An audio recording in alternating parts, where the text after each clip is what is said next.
If you want to know everything and be prepared before your visit to the Vatican, this video will lead the way. I'll tell you everything you need to know to make the most out of your visit. To do so, I'm going to answer some of your more frequently asked questions about the Vatican. But before that, don't forget to subscribe and hit the bell button to be notified every time there's a new video. Let's start! Vatican City is an independent country inside of Rome. It's a very small country, the smallest by area and population, and it serves as a spiritual and administrative center of the Roman Catholic Church. Vatican City is famous for being the residence of the Pope and also for its iconic structures like the Sistine Chapel, St. Peter's Basilica, and of course the Vatican Museums. I mentioned it was a small country, but why did the Vatican become a country? The Vatican became an independent country due to the agreement between the Holy See and the Kingdom of Italy. Before this, the Vatican area was a part of Rome for a long time, but after unification of Italy in the 19th century, they started to create some conflicts. The popes did not accept the authority of the Kingdom of Italy over the Papal States, and as a result, they confined themselves in the Vatican without participating to Italian political life. This situation lasted for nearly 60 years until the Vatican finally became an independent country. So now that you've learned some basic knowledge, it's important to know how to arrive to the Vatican City. The Vatican is completely surrounded by Rome. Arriving there is like arriving in Rome. There are no borders basically. The easiest way to reach the Vatican City is by Metro Line A, and you will reach the station of Ottaviano San Pietro, which is only just a 10-minute walk away from the Vatican. Several buses also stop near the square Piazza Risorgimento, but you can always take a taxi and get there faster. So once you get there, you might want to know what you can visit. Visitors to the Vatican can explore several remarkable areas. You of course have the St. Peter's Basilica and the St. Peter's Square, which are free to visit. The Sistine Chapel and the Vatican Museums you have to buy a ticket for.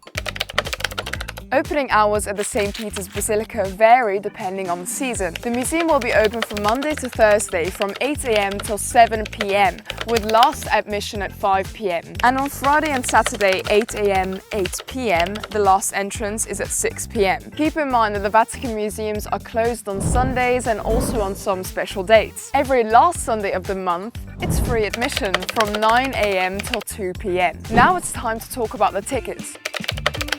Entry to the St. Peter's Square and Basilica are free, but if you want to go and visit the dome, the ticket is €8 if you take the stairs and 10 if you go with the elevator. But trust me, it's really worth it because the panoramic view up there is amazing. At the moment, the full entry tickets to the Vatican Museum are €20 per person, but there are also discounts for students that you can check out on the official website of the museum. However, keep in mind that if you want to book tickets yourself, you need to do it beforehand, otherwise they will get sold out very quickly. You can also show up on the same day and get the tickets on the spot. But this might take hours because there's always a very long line to the ticket office. And there's also no guarantee that you'll get tickets because of the daily limits. It's very risky in my opinion, but if you have some time in the early morning and wait for a couple of hours, it might work. A safer option would be booking a guided tour, which actually leads me to the next question. Is a guided tour really worth it? A guided tour might cost more, but it comes with loads of benefits. First of all, you get to manage your time more efficiently as you don't have to waste any time buying tickets or waiting to get inside of the museum, especially on hot summer days. Museums can be very overwhelming, especially the Vatican Museums. I visited the museum both alone and with a guided tour, so I know exactly how different they are. For me, when I went alone, it was a lot harder to find my way around. It took so much time, and when I ended up leaving the museum, I was exhausted. A good thing about guided tours is that you will have an authorized guide by your side the whole time that will take you to the most important parts and explain their history so that you can understand way better what you're seeing. Last but not least, if you choose a combo tour of the museum and the basilica, you get to enter the basilica from another entrance which is limited to authorized guides only. It takes way less time compared to the main entrance where the line sometimes goes all the way around the square. If you're interested in booking a guided tour, Crown Tours offers different options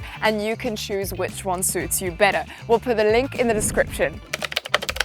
It's a huge collection of 70,000 artworks, so if you're going there on your own, it's going to be hard to see the entire collection in a day. So what I suggest is to plan ahead, maybe even pick the parts you want to see. And if you're booking a guided tour, you can be sure that you'll be visiting the most important parts of the collection, such as the first sculptures that shape the museum's collection, the gallery of maps, and of course the one and only Sistine Chapel. The basilica is also filled with Italian masterpieces such as the Dome, the Pietà by Michelangelo, St. Peter's Throne, and the Holy Door that will open on the Jubilee of 2025. Once you enter the museum, you'll be overwhelmed by the beauty and it will be almost impossible not to take a picture. But can you actually take pictures inside the Vatican Museums?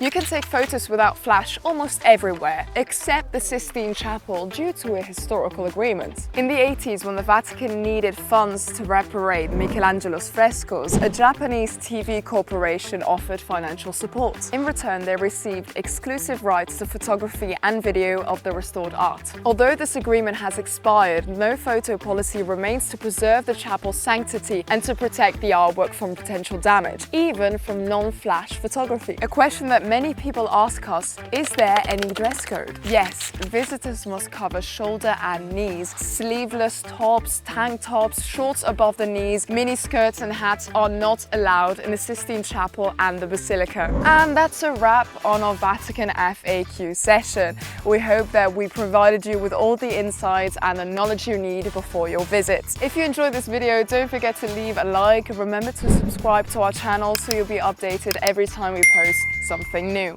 We'll see you in the next video. Ciao!